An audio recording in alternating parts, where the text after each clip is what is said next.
The story of Robert DAVILLA. You know who that is? No, you don't, because I do. 3 months ago, I gave khutbah in Fort Worth. I haven't been to that masjid in 4 or 5 years, and they invited me for some reason, and I went.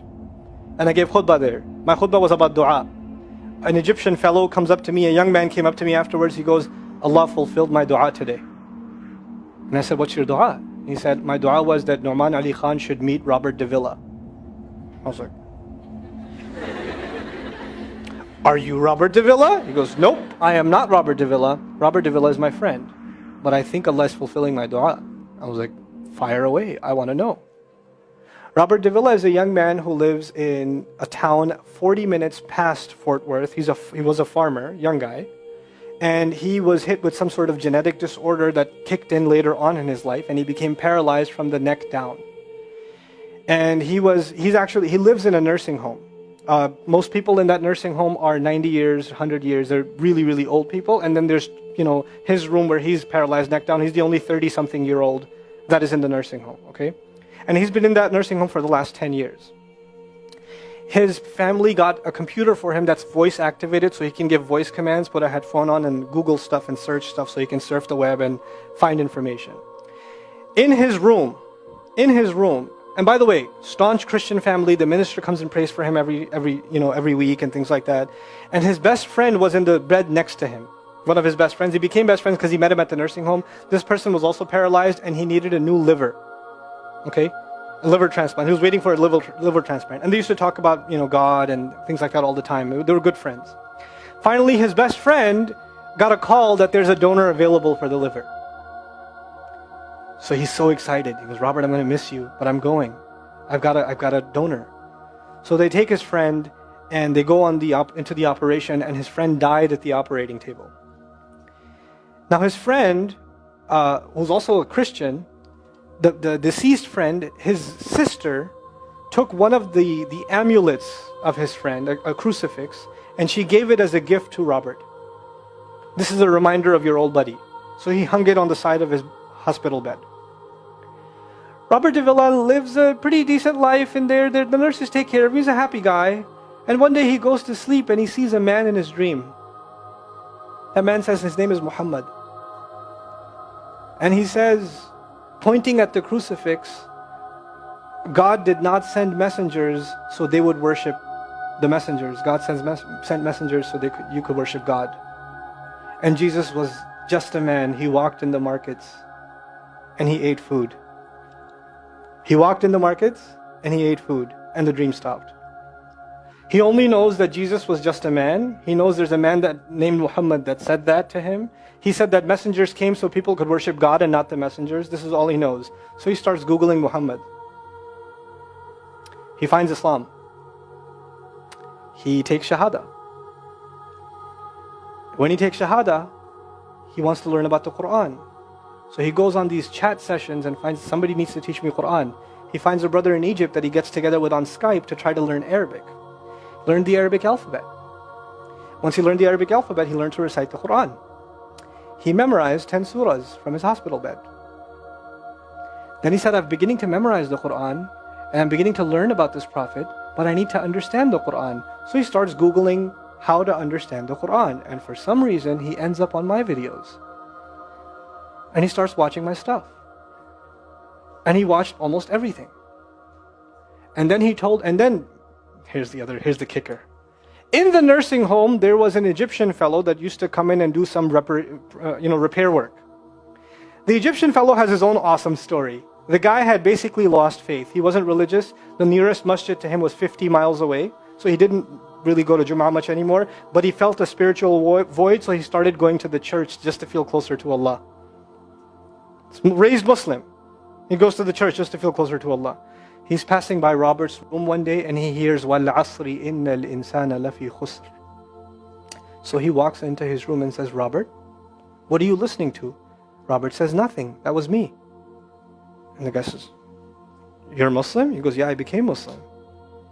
And now this friend is in shock. How does Allah guide someone in the middle of Churchtown, USA, in a nursing home, with a crucifix on the side of his bed that he doesn't even have the physical strength to move. And the guy himself says, I want to come back to Allah. So he tells him about his, the friend he found online, Nouman Ali Khan. So the Egyptian fellow starts watching my videos. And then he says, I wish I could meet him one day. And he says, okay, I'll pray for you. And after 5 years, that Egyptian friend shows up at the same masjid that I haven't been to in 4 years. And after Jum'ah says, I think Allah wants to fulfill my friend's dua and my dua. So I said, I think He does. Let's go. So I took a few of us and we went. And we met with Robert. We had a beautiful conversation with him. And inshallah, for Eid, we're going to go to his nursing home again. They were actually, the nursing home was pretty shocked. You're all here to meet Robert? Like, yep. Why do you want to meet him? He's an inspiration. I'm like, okay, let me check if we can. And they had to call the hospice administrator and all this stuff, and then eventually let us in. And Robert's in shock. And then I meet with Robert, we're talking, and I was like, hey Robert, so I heard you memorize some surahs. He says, yeah. Can you recite one for me? So he recited Surah Al-Asr. Not one of us was not crying. We're just in tears. When somebody turns to Allah, don't worry about the means. Guidance will come. Balance will come. I want to tell you some more about Robert because young guys are here. Young guys that play basketball. Young guys that are healthy. Young guys that have ambition. I told you what's his paralysis, from where to where? Neck down. He has a special wheelchair that has to hold pretty much every part of his body in place. He can't just sit in a wheelchair. It holds his neck and it holds every other part of his body in place because he has no control over his limbs. And he has to have a special van where the wheelchair locks in so that if it goes through a bump or whatever, he doesn't, receive the shock. So he made a request. He wants to go to the Friday prayer. They didn't have the special van, so they put him in a regular van. And so he went in the regular van and a few bumps and his spine got even more hurt. He went to Jumu'ah. He came back in excruciating pain. And they said, I'm sorry, Robert, you're no longer able to sit in your wheelchair. You're going to have to stay in your bed for the next 6 months at least. If you see recovery, then you can get back up again. I met him in that span. He had already been in that bed for 3 months already. And the reason he was in that bed is he went to the Jummah prayer. And he told me about the Jummah prayer. He said, I've never felt more peace in my life than I was in that masjid. And you know what I'm going to do, Brother Nouman? When I can sit in my chair again, I'm going to go to Jummah. I'm going to go to the masjid because I've never felt like that before. There's someone who has nothing but control over his mouth and his eyes. And he says, I only find peace in the masjid. And here we are. These masajid, I don't care what ideology, what school of thought, what they're talking about in the masjid, what fitna is there. I don't care. It's still Allah's house. Just go to pray. Don't go there to talk to people. Go there to talk to Allah. Just go to talk to Allah. You're just going for you and Allah. That's it. That's it. Other things will come, but you're not going for them. You're just going there to find peace. You'll become different people. If Allah can guide Robert DAVILLA, Allah guide everybody. And then he said, sometimes I wonder why Allah put me in this position. And then I say to myself, what, am I kidding? Allah has given me so much. I am so grateful for what He gave me. And if this is the way He was going to bring me to Islam, it's all worth it. So worth it. You have Muslims that lose a little bit of health and they say, why is Allah doing this to me? And this man, if you would think, nowadays atheists argue because of suffering, there's no God. If one man has in a position to say, I don't believe in God. If there was a guy, why would I be in this position? It would be Robert DAVILLA. That guy would say, I don't believe in God. If there was one, why would I be in this mess? And yet he's in this position, and I've never seen a face with more nur. Never. I've never seen a face that has more contentment on it. He's so satisfied with life. He's so happy. He's just happy. The last 7 or 8 khutbahs I've given are actually based on one sentence each on one sentence that he said in his conversation. Is that profound? He's a teacher to me. I consider him a teacher. He's my sheikh. Somebody says, who's your sheikh? I say, Robert DAVILLA. Really? Is that a pizza place? Or no. The guidance is all around us. You don't have to get worried about what's not there. There's plenty there. You know what Allah did for the people of the cave? You know He even guided them in where to sleep.